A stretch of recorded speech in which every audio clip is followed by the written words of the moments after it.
علامہ اقبال، میں عرض کر چکا ہوں کہ ان کی ابتدائی تعلیم میں اور خاندانی پس منظر کے اندر مذہبی اثرات بڑے گہرے تھے۔ بہرحال انہوں نے ایم اے کیا ہے غالباً 1897 میں، اور اس وقت کا کچھ اقبال جو ہے اس وقت سے لے کر 1905 تک کا اقبال، ایک طرف تو اس میں بھی نیشنلزم تھا، ہندی نیشنلزم، یہ نوٹ کر لیجئے۔ چنانچہ اسی دور کا اس کا ترانہ ہے، سارے جہاں سے اچھا ہندوستان ہمارا۔ آج بھی جو ہندوستان کا ریڈیو ہے اور ہندوستان میں حکومت کے زیر اہتمام اس ترانے کی جو ہے وہ بڑی سرپرستی ہوتی ہے، بہت اس کو جو ہے نشر کیا جاتا ہے، سارے جہاں سے اچھا ہندوستان ہمارا، ہم بلبلے ہیں اس کی وہ گلستاں ہمارا۔ بلکہ اس زمانے میں ایک ایسا شعر بھی انہوں نے کہا ہے جس کی کہ پھر شدید ترین نفی بعد میں ان کے اشعار سے ہوئی ہے۔ انہوں نے ایک نیا شوالہ کے نام سے جو نظم لکھی کہ سچ کہہ دوں اے برہمن گر تو برا نہ مانے، تیرے صنم قدوں کے بت ہو گئے پرانے۔ اسی میں ایک شعر ہے کہ پتھر کی مورتوں میں سمجھا ہے تو خدا ہے، خاک وطن کا مجھ کو ہر ذرہ دیوتا ہے، خاک وطن کا مجھ کو ہر ذرہ دیوتا ہے۔ اس درجے گہرا انڈین نیشنلزم اقبال کے اندر بھی موجود تھا۔ لیکن جب اقبال انگلستان گئے ہیں، یہ 28 برس کی عمر میں انگلستان گئے ہیں سن 1905 میں، اور 3 سال وہاں رہے انگلستان اور جرمنی، اور بیرسٹری بھی کی، اور چونکہ فلسفی تھے پی ایچ ڈی بھی کر کے آئے۔ اس عرصے میں معلوم ہوتا ہے کہ اقبال کی قلب ماہیت ہو گئی۔ یہ میرا ایک تجربہ ہے، بڑا پرانا ہے، میرا مشاہدہ تھا۔ 1970 میں پہلی مرتبہ میں انگلستان گیا تھا، میرے چھوٹے بھائی وہاں زیر تعلیم تھے، انہوں نے بلایا تھا۔ وہاں میں نے دیکھا کہ یونیورسٹیوں میں پڑھنے والے ایک P H D, 2 P H D کرتے ہوئے لوگ بیٹھتے ہیں، جمعے کے روز قرآن پڑھتے ہیں، درس قرآن ہوتا ہے، اور وہ ایک دوسرے سے قرآن پڑھ کے سنتے بھی ہیں تاکہ جو تجوید کی غلطیاں ہوں ان کی تصحیح ہو سکے۔ اور میں نے سوچا کہ پاکستان میں اس سطح کے لوگ جو ہیں کبھی اس قسم کی مصروفیت میں مبتلا مجھے تو نظر نہیں آئے۔ تو اس کا مجھے ایک اصل میں تجزیہ میرا یہ تھا کہ جن لوگوں کی بنیادی تربیت میں اور خاندانی اثرات میں مذہب کا ایلیمنٹ موجود ہوتا ہے، چاہے وہ ہندوستان میں رہتے ہوئے وہ زیادہ ظاہر نہ ہو، نمایاں نہ ہو، اس کے آثار سامنے نہ آئے، لیکن جب وہ ایک مخالف ماحول میں پہنچتے ہیں، اس مخالف ماحول میں ان کے اندر کا وہ چنگاری ان کی جو ہے وہ شعلہ بن کر بھڑکتی ہے۔ چنانچہ یہ معاملہ میں نے پھر بعد میں امریکہ میں بھی دیکھا، ہر جگہ دیکھا ہے کہ وہاں 2 نتیجے ہوتے ہیں، یا تو یہ کہ ایک آدمی ڈاؤن دی ڈرین گیا، تو وہاں کی تہذیب میں رنگا گیا شراب اور یہ اور وہ اور رقص اور سب یہ ساری چیزیں آ گئی، اور یا پھر جو بچ گیا جس کے اندر دین کا کوئی حمیت کا شائبہ تھا، وہ پھر بھڑکتا ہے، پھر وہ ایکٹیوسٹ ہوتے ہیں، وہ کام کرتے ہیں۔ لہذا یہ معاملہ جو ہے علامہ اقبال کے ساتھ پیش آیا، اور خود انہوں نے کہا بھی ہے، مسلمان کو مسلمان کر دیا طوفان مغرب نے۔ وہاں سے جب یہ واپس آئے ہیں تو اب نوٹ کیجئے 1908 سے 1930 تک یہ جو 22 برس ہیں، علامہ اقبال نے کیا کیا نوٹ کیجئے، وہ آپ جانتے بھی ہیں، میں صرف گنوا رہا ہوں۔ اسلام کے نظام فکر اور فلسفہ اور حکمت کو بیان کیا، اپنی شاعری کے ذریعے سے بھی، اپنی نثر کے ذریعے سے بھی۔ قرآن کی ایک نہایت جدید اور بہت عمدہ تفسیر، اگرچہ تفسیر کے نام سے آپ کو کہیں تفسیر اقبال نہیں ملے گی، لیکن کلام اقبال خود تفسیر ہے، خود دعویٰ کرتا ہے کہ میرے پیغام میں سوائے قرآن کے اور کچھ نہیں ہے۔ گر دلم آئی نئے بے جوہر است، ورب حرفم غیر قرآن مزمرست، پردہ ناموس فکرم چاک کن، ای خیابہ راز خارم پاک کن۔ یہ مناجات بحضور سرور کائنات صلی اللہ علیہ وسلم، وہ کہتے ہیں کہ اے اللہ کے نبی، اللہ کے رسول، اگر میرے پیغام میں کہیں قرآن کے سوا کوئی شے شامل ہو گئی ہے میری شاعری میں، تو آپ میرے فکر کا پردہ چاک کر دیجیے۔ روز محشر خار و رسوا کن مرا، اور قیامت کے دن مجھے ذلیل اور خار کیجیے گا، اور بے نصیب از بوسہ پاک کن مرا، اور مجھے اپنی قدم بوسی سے محروم کر دیجیے گا. یہ بات کہہ رہا ہے، اس کا دعویٰ ہے، اس نے جو کچھ کہا قرآن سے کہا ہے. اس کی شاعری جو ہے میرے نزدیک، اور میں نے تو اپنی جو سورسز گنوائی ہیں کہ میں نے جو قرآن مجید کا فکر یا سوچ جو بھی آپ اسے کہیں، جو تھوڑا بہت مجھے میسر ہوا ہے، ان میں نے 8 اشخاص کو نمایاں طور پر بیان کیا ہے. 4 یہ ہیں 2 کے جوڑے.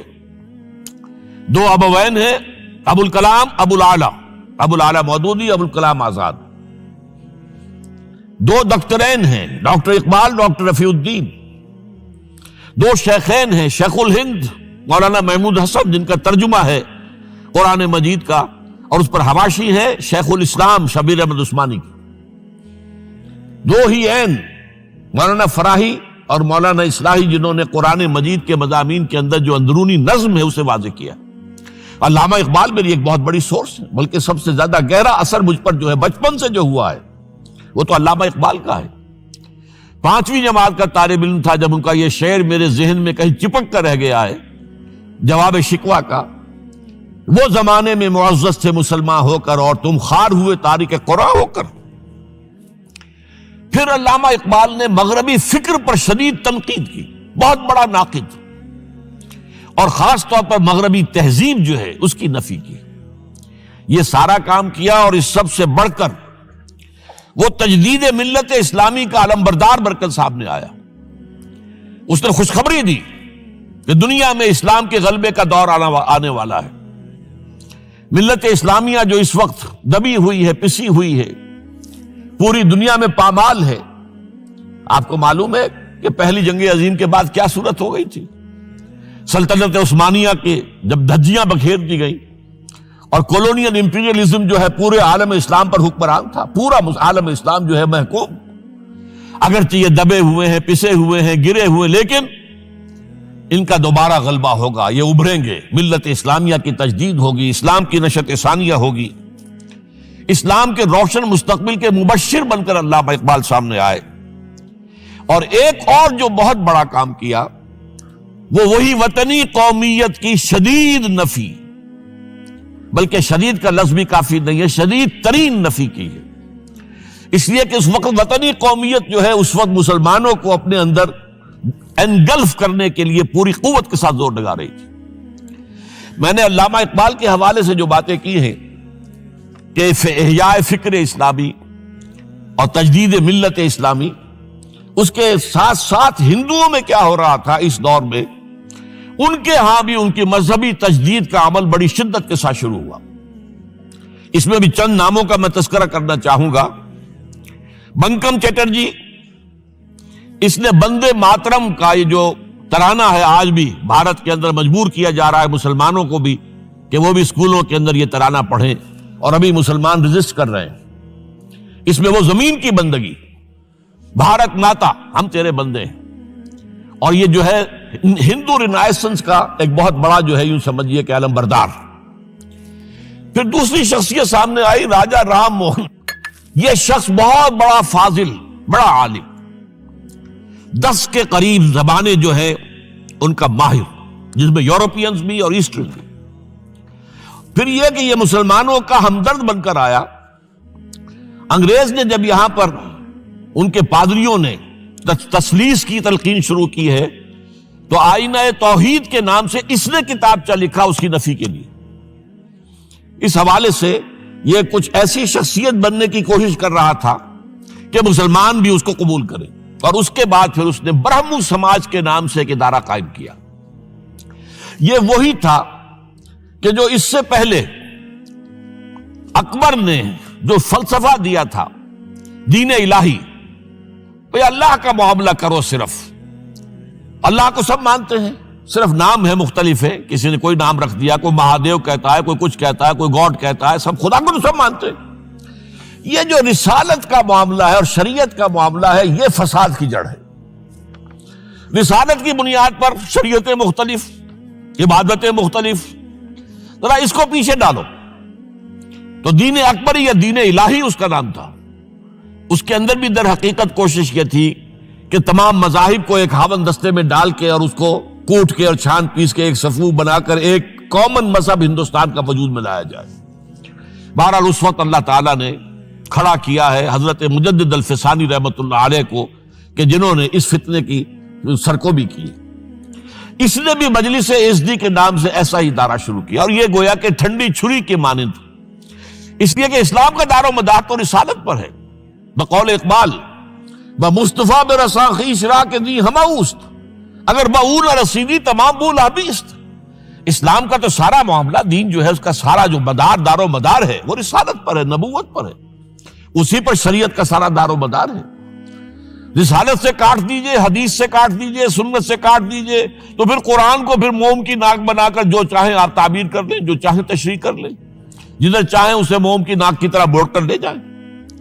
بہرحال اس معاملے میں بھی پھر ایک تیسری تحریک جو شروع ہوئی وہ بہت ملیٹنٹ تھی، آریہ سماج، دیانند سرسوتی نے. یہ ملیٹنٹ تھی اور بڑی اس کی جو ہے پذیرائی ہوئی ہندو معاشرے میں. انہوں نے کھل کر یہ کہا کہ ہندوستان صرف ہندوؤں کا ملک ہے، یہاں مسلمانوں کے لیے کوئی جگہ نہیں، لہذا یا ہندو ہو جائیں مسلمان اور یا پھر یہاں سے ہجرت کر جائیں. کھل کر آریہ سماج، اسی کے تحت پھر مہاسبھا بنی، اسی کے تحت RSS، انتہائی ملیٹنٹ آرگنائزیشن جو ہے ہندوؤں کی. یہ سب جو ہے دیانند سرسوتی کا. یہ اسی طریقے سے پھر شدھی کی تحریک شروع ہو چکی تھی، ریکلیم کرو مسلمانوں کو. یہ ہم ہی میں سے تھے، ان کے آباء و اجداد کہیں جو ہے مسلمان ہو گئے، انہیں واپس لو.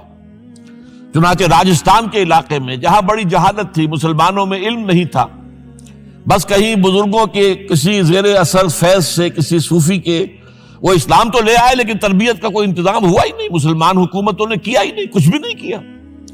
تو نتیجہ یہ نکلا کہ بڑے پیمانے پر شدھی کی تحریک ہو رہی تھی. میوات کے علاقے میں بڑی تیزی کے ساتھ مسلمان جو میو تھے وہ ہندو ہو رہے تھے. اسی پر تحریک اٹھائی ہے مولانا الیاس رحمت اللہ علیہ نے. ان کا مقابلہ کرنے کے لیے، اس تحریک کا، اس شدھی کی تحریک کا مقابلہ کرنے کے لیے یہ تبلیغی جماعت کا نظام بنایا تھا کہ بس 6 باتیں لو اور جاؤ، دیہات میں جاؤ، چنے لے کر گڑ لے کر جاؤ، کسی کا کھانا نہ کھاؤ، اپنا کھانا کھاؤ، کوئی تنخواہ نہیں، اور دین کی تبلیغ کرو. یہ نظام ان کا در حقیقت اسی شدھی کی تحریک کے جواب میں شروع ہوا.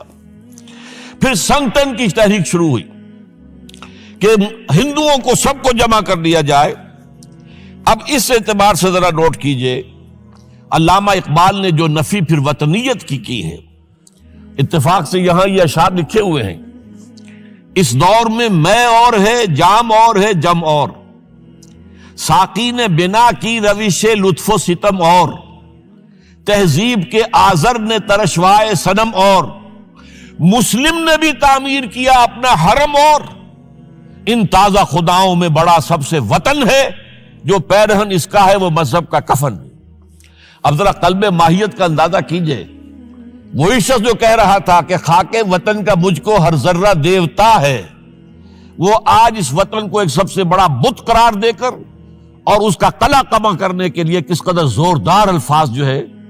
اور یہی دوسری طرف یہ بت کہ تراشیدہ تہذیب نوی ہے. یہ جو نیشن سٹیٹ کا تصور ہے، یہ 18ویں صدی سے یورپ میں شروع ہوا. نیشن سٹیٹ، ایک ملک میں رہنے والے سب شہری ہیں، برابر ہیں، اور ان کے اندر مذہب کا اختلاف ہو، یہ اس کا کوئی حیثیت نہیں. مذہب تو پرائیویٹ معاملہ ہے، ہاں جو سرکاری سطح پر ہوگا معاملہ، اجتماعی معاملات جو ہے وہ کسی مذہب سے طے نہیں ہوں گے. یہ نیشن سٹیٹ کا تصور، یہ بت کہ تراشیدہ تہذیب نوی ہے، غارت گرے کاشانہ دین نبوی ہے، بازو تیرا توحید کی قوت سے قوی ہے، اسلام تیرا دیس ہے تو مصطفی ہے، نہ زارہ دیری نہ زمانے کو دکھا دے، اے مصطفی خاک میں اس بت کو ملا دے. اس سے بھی زیادہ مجھے ملا ہے ایک ان کے قطعہ جو ہے: منزل راہ رواں دور بھی دشوار بھی ہے، کوئی اس قافلے میں قافلہ سالار بھی ہے، بڑھ کے خیبر سے ہے یہ مارکہ دین و وطن. خیبر، غزوہ خیبر سے کہیں بڑھ کر یہ دین و وطن کا مارکہ، کہ ہمارے نزدیک ہماری قومیت کی بنیاد ہمارا دین. آج دنیا یہ کہتی ہے کہ قومیت کی بنیاد وطن ہے. یہ جو مارکہ دین و وطن ہے، بڑھ کے خیبر سے ہے یہ مارکہ دین و وطن. اس زمانے میں کوئی حیدر کرار بھی ہے، تو واقعہ یہ ہے کہ علامہ اقبال نے اس سلسلے میں وہ رول بھی پلے کیا کہ جو حضرت مجدد الفسانی رحمت اللہ علیہ نے دین اکبری کا قلع قبا کرنے میں ادا کیا تھا، اور اس میں کوئی شک نہیں ہے۔ اس اعتبار سے میں کہا کرتا ہوں کہ حضرت مجدد الفسانی کے بروز کی حیثیت رکھتے ہیں علامہ اقبال، اور ان کو جو گہری نسبت تھی، حاضر ہوا میں شیخ مجدد کی لحد پر، وہ خاک کے ہے زیر فلک مطلع انوار، گردن نہ جھکی جس کی جہانگیر کے آگے، جس کے نفس گرم سے ہے گرمی احرار، وہ ہند میں سرمایہ ملت کا نگہباں، وہ ہند میں سرمایہ ملت کا نگہباں۔ ملت کا سرمایہ تو سارا کا سارا جو ہے ایمان بالرسالت سے۔ آپ حضرت مجدد الفسانی کے خطوط پڑھیے، سب سے زیادہ زور اطاعت رسول، اطاعت رسول، اطاعت رسول، اطاعت رسول۔ جس کی جڑ کاٹنے کی کوشش کی تھی دین الہی کے ذریعے سے اکبر نے، اس کو دوبارہ مستحکم کیا ہے وہ مجدد الفسانی رحمت اللہ علیہ نے۔ اب آئیے 1930 کا ماہ دسمبر، اس میں ایک بات ہم دیکھ چکے، محمد علی جناح ہندوستان کی سیاست سے مایوس ہو کر ملک چھوڑ کر انگلستان میں جا کر آباد ہو چکے۔ اور اس ضمن میں ایک واقعہ میں آپ کو سنا دوں۔ ایس ایم اکرام صاحب کا نام بہت سے حضرات کے علم میں ہوگا، ان کی 3 کتابیں جو ہیں بڑی مارکت الآراء ہیں، آب کوثر، موج کوثر، روض کوثر۔ ادارہ ثقافت اسلامیہ کے ڈائریکٹر رہے بہت عرصے تک، بہت پڑھے لکھے آدمی تھے۔ وہ آکسفورڈ میں پڑھتے تھے اس زمانے میں۔ وہ لندن گئے، انہوں نے محمد علی جناح صاحب سے ملاقات کی اور کہا کہ آپ کیوں چھوڑ کر آ گئے ہندوستان؟ ہندوستان کے مسلمانوں کو آپ کی رہنمائی کی ضرورت ہے۔ تو جواب جو تھا محمد علی جناح کا وہ نوٹ کرنے کے قابل ہے۔ ہندوز آر انکوریجیبل، یہ ہے جو نتیجہ نکالا تھا محمد علی جناح نے۔ یوں سمجھیے کہ 24 برس کی محنت شاقہ کہ کوئی اتحاد کا فارمولہ طے ہو جائے، کوئی بنیاد ہو جائے، کوئی ہمارے مابین متفق علیہ اسکیم طے بن جائے، لیکن جس درجے مایوس ہوا ہے شخص، ہندوز آر انکوریجیبل، یہ ناقابل اصلاح ہے۔ اور مسلمانوں کا حال یہ ہے کہ ان کا ایک لیڈر جو بات مجھ سے کرتا ہے صبح کو، وہ شام کو ڈپٹی کمشنر کو بتا دیتا ہے۔ تو اب میں ایسی قوم کی رہنمائی کیسے کروں؟ تو یہ میں نے آپ کو یہ واقعہ بھی سنا دیا کہ وہ مایوسی کا عالم کیا تھا۔ لیکن اب جو ہے 1930 میں، جبکہ مسلم انڈیا کا ایک سورج تو غروب ہو گیا تھا، مغرب میں جا کر بیٹھ گیا، مغرب میں سورج غروب ہوتا ہے، ایم اے جناح تو وہاں بیٹھ گئے۔ ایک سورج اب طلوع ہوا ہے مسلم لیگ کے پلیٹ فارم پر، یہ ہے علامہ اقبال۔ 1930 کا جو ان کا خطبہ ہے الہ آباد کا، وہ بہت اہم، بہت اہم، بہت اہم۔ ایک تو یہ کہ انہوں نے اپنی شاعری کے ذریعے سے وطنیت کی جو نفی کی تھی اور مسلم قومیت کا جو اس بات کیا تھا، اسے ایک فلسفیانہ انداز میں، سوشیولوجی، عمرانیات کے مسلمہ اصولوں کی روشنی میں جس طریقے سے مدلل بیان کیا ہے، اس اعتبار سے وہ ایک بہت قیمتی دستاویز ہے۔ لیکن اس کے ساتھ ہی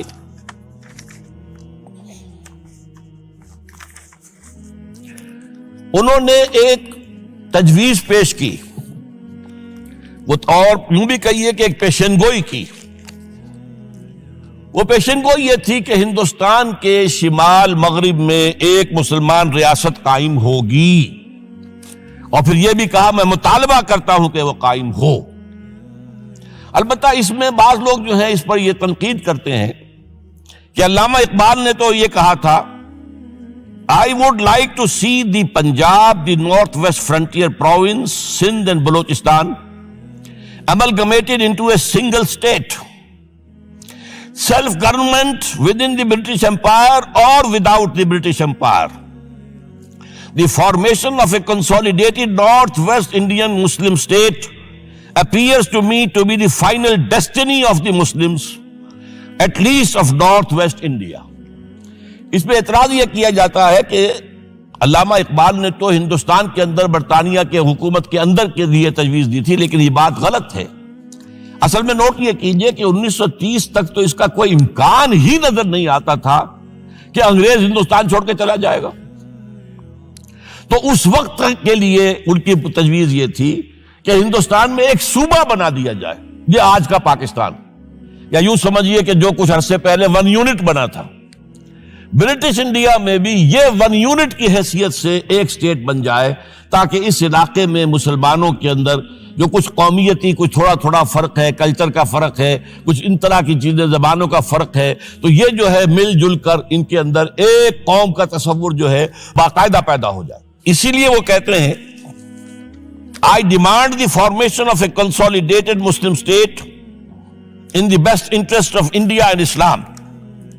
اب اس میں وہ بات یہ کہتے ہیں کہ for Islam it will be an opportunity to rid itself of the stamp that Arabian imperialism was forced to give it, to mobilize its laws, its education, its culture, and to bring them into closer contact with its own original spirit and with the spirit of the modern time۔ وہ کہتے ہیں کہ اگر ایسا ہو گیا، ایک تو یہ کہ ڈیسٹنی ہے، ہوگا، رہے گا، شمال مغربی ہند کے اندر ایک مسلمان ریاست قائم ہو کر رہے گی۔ اب یہ پروفیسی بھی تھی، پیشن گوئی، اور یہ بھی کہ میں مطالبہ کرتا ہوں، ایک تجویز بھی تھی، لیکن اس کا جو اصل عنصر ہے، جو میرے نزدیک جو انقلابی حصہ ہے، جہاں تک ہندوستان کی جو تقسیم کا معاملہ ہے، یہ اور بھی بہت سے لوگوں کی طرف سے یہ باتیں آتی رہی تھی۔ میرے پاس یہاں پہ 14 نام لکھے ہوئے ہیں جنہوں نے ہندوستان کی تقسیم کا تذکرہ کیا، لیکن جس انداز میں، جس پلیٹ فارم پر آل انڈیا مسلم لیگ کا جو اینول سیشن ہے اور اس میں صدر کی حیثیت سے خطبہ دے رہا ایک شخص، تو یہ حیثیت جو ہے یہ بہت نمایاں، اور اس میں جس انداز میں بات کہی گئی ہے اس میں جو ایک پازیٹیو عنصر ہے۔ اگر ایسا ہو گیا، ایک نارتھ ویسٹ آف انڈیا میں مسلمان ریاست قائم ہو گئی، تو ہمیں ایک موقع مل جائے گا کہ عرب امپیریلزم، اب نوٹ کیجئے، عرب امپیریلزم سے مراد کیا ہے؟ عربوں کا دور ملوکیت۔ اس سے پہلا کیا تھا؟ خلافت راشدہ، اصل اسلام۔ دور بنو امیہ تو اصل اسلام نہیں تھا، حکومتی سطح پر تو بالکل اسلام نہیں تھا۔ وہی دور ہے جس میں کہ سانحہ کربلا ہوا ہے، واقعہ ہرہ ہوا ہے، ظلم کی انتہا ہوئی ہے، سینکڑوں تابعین کو حجاج ابن یوسف نے شہید کیا ہے۔ اس کو حدیث کے اندر بھی کہا گیا ہے ملکن اعظم، کاٹ کھانے والی ملوکیت۔ اس کے بعد جو ہے دور آیا ہے بنو عباس کا، وہ محل بنے ہیں شاندار، جو ہے جو بھی بادشاہوں کے ہاں ہوتا تھا وہ سارا کا سارا معاملہ آیا ہے۔ تو اب دنیا اسلام کو ان کے آئینے میں دیکھتی ہے، وہ سمجھتی ہے یہ اسلام ہے، لہذا اس میں تو کوئی شے ایسی نہیں ہے جو اٹریکٹ کر سکے، جو کسی قوم کو اسلام کی طرف جو ہے وہ کھینچ سکے۔ تو یہ جو امپریشن ہے جو کہ اس دور ملوک کی عرب امپیریلزم کا لفظ استعمال کیا ہے، اسلام کے چہرے پر جو بدنما داغ اور دھبے آ گئے ہیں، انہیں ہٹا کر وہ جو اس کی اوریجنل پیورٹی ہے، اور ظاہر بات ہے کہ دور ملوکیت سے پہلے خلافت راشدہ، تو گویا کہ اس میں اگرچہ نام خلافت راشدہ کا نہیں لیا گیا ہے، لیکن یہ ہے کہ بات مراد وہی ہے، لیکن اور اس میں بھی جو بڑی حکیمانہ بات ہے کہ ہم اس کو bring them into closer contact with its old original spirit، جو اصل اسلام کی اصل روح ہے، and with the spirit of the modern times، اس زمانے کے جو تقاضے ہیں ان کے مطابق اجتہاد کے دروازے کو کھول کر، اور ہم ایک ایسا نظام جو ہے وہ یہاں پر قائم کریں۔ یہ ہے وہ چیز کہ جس نے تحریک مسلم لیگ کے اندر ایک مثبت جذبہ، یہ نوٹ کر لیجئے میرے الفاظ، 1906 سے لے کر 1930 تک تحریک مسلم لیگ صرف ایک منفی موٹیو پر چل رہی تھی، منفی، نیگیٹو، خوف، ہندو کا خوف، ہندو دبا لے گا، ہندو ایکسپلائٹ کرے گا، ہندو معاشی طور پر بھی، تہذیبی طور پر بھی، ثقافتی طور پر بھی، مذہبی طور پر بھی شدی کی تحریک چل رہی ہے، ہمیں راستہ دکھایا جا رہا ہے، ہندوستان چھوڑ دو اور بھاگ جاؤ، چلے جاؤ۔ یہ سارا خوف کا عنصر تھا، اور اس میں تحفظات تلاش کرنے، کوئی ایسی یقین دہانیاں کہ وہ مسلمانوں کے حالات بہتر ہو جائیں، اس کے علاوہ کوئی اور موٹیو نہیں تھا، یہ منفی موٹیو تھا۔ اور اس کی وجہ ساتھ ہی یہ ہے کہ مسلم لیگ اس وقت تک کوئی عوامی جماعت تھی ہی نہیں، بلکہ کچھ خواص، جو اونچے لوگ، نوابوں اور نوابزادوں اور ان ایسے لوگوں کی جو ہے یہ ایک جماعت تھی۔ لیکن 37 میں جو یہ انجیکشن لگا ہے یہ پازیٹیو ہے۔ اس کی مثال میں دیا کرتا ہوں کہ کوئی مریض پڑا ہوا اپنے بیڈ پر اور گلوکوز کی بوتل لگی ہوئی ہے اور ایک ٹیوب چل رہی ہے، تو اس کے اندر ہی کوئی اب انجیکشن لگانا ہے تو اس ٹیوب میں لگا دیتے ہیں، ایسا نہ ہو کہ کوئی اور پرک دینی پڑے مریض کو اور اسے تکلیف ہو۔ تو گویا کہ مسلم لیگ کا جو بھی وہ ایک نظام تھا اس میں ایک انجیکشن لگایا ہے علامہ اقبال نے 1930 کے خطبے میں۔ اگلی بات، اس کے بعد یہی انجیکشن علامہ اقبال نے لندن میں مسٹر محمد علی جناح کے ذہن و فکر میں لگایا ہے۔ اس کا واقعہ کیا ہے؟ 3 گول میز کانفرنسیں ہوئی تھی، پہلی اور دوسری میں محمد علی جناح بھی شریک تھے، تیسری 1932 میں ہوئی، اب وہ شریک نہیں ہوئے، اس لیے کہ وہ سیاست چھوڑ چکے تھے، وہ تو سیاست کو خیر بات کہہ کر اب پریکٹس کر رہے تھے، لیکن علامہ اقبال اس میں گئے تھے، وہاں موقع ملا، قریبی ملاقاتیں ہوئیں، گفتگویں ہوئیں، اور ان ملاقاتوں کے نتیجے میں یہی انجیکشن علامہ اقبال نے محمد علی جناح کے ذہن اور فکر کے اندر لگایا ہے کہ بات کرو اسلام کے احیاء کی، وہ چیز کہ جو مسلمانوں کے جذبات کے اندر گرمی پیدا کرے، حرارت پیدا کرے۔ اس حوالے سے یہ جو انجیکشن لگایا گیا ہے، اسی سے پھر یہ کہ ان کے مزاج کے اندر ایک تبدیلی آئی۔ کچھ اور لوگوں نے بھی انہیں کہا ہوا تھا، لیکن یہ کہ خاص طور پر یہ بات اقبال کی تھی، جس کی اپنی ایک حیثیت تھی۔ بہرحال 1934 میں ایم اے جناح واپس آ گئے، پھر انہیں مسلم لیگ کا تا حیات صدر بنا دیا گیا، پھر انہوں نے مسلم لیگ کو سنبھالا ذرا، لیکن 1936 کے الیکشن جو آئے یہاں پر، اس میں کانگریس پوری اوور ویلمنگ میجورٹی سے جیت گئی۔ ابھی محمد علی جناح کو موقع ملا ہی نہیں تھا کہ ابھی مسلم لیگ کو سنبھال سکتے، اور ان جو وزارتیں بنی تھیں اس دور میں کانگریس کی، انہوں نے جو سلوک مسلمانوں کے ساتھ کیا، جو مظالم ڈھائے، جو انہیں دبایا اور ان کے حقوق کو پامال کیا، اس سے وہ نیگیٹو جو ایک موٹیو تھا وہ بھی اور قوی ہو گیا۔ اور اس کے بعد پھر محمد علی جناح نے 1937 سے لے کر 1947 تک، ایک لفظ میں استعمال کر رہا ہوں، آپ گھبرا نہ جائیں، 1937 سے 1947 تک اسلام کی قوالی گائی، پورے 10 برس اسلام اسلام اسلام اسلام، ہمیں اسلام چاہیے، اسلامی تہذیب ہم چاہتے ہیں، اسلامی قانون ہم چاہتے ہیں، ہمارے قوانین اور ہیں، ہمارا مذہب نہیں ہے، وہ دین ہے، وہ زندگی کے تمام معاملات پر۔ یہ جو ہے میں قوالی اس لیے کہہ رہا ہوں کہ قوالی میں تکرار ہوتی ہے، جس تکرار کے ساتھ یہ اب اس موقع پر آ کر محمد علی جناح قائد اعظم بن گئے۔ مسلمانوں کے دلوں کی بات، اقبال نے جو ولولہ پیدا کر دیا تھا، ایک ولولہ تازہ دیا میں نے دلوں کو، لاہور سے تا خاک بخارا اور سمرقند، وہ جو ولولہ تھا، جو غلغلہ تھا، اب محمد علی جناح کی زبان سے جب وہ بات آئی ہے تو یہ مسلمانوں کے دل کی آواز تھی، ان کی روح کی پکار تھی۔ لہذا اب مسلم لیگ ایک عوامی جماعت بنی اور محمد علی جناح اب قائد اعظم قرار پائے۔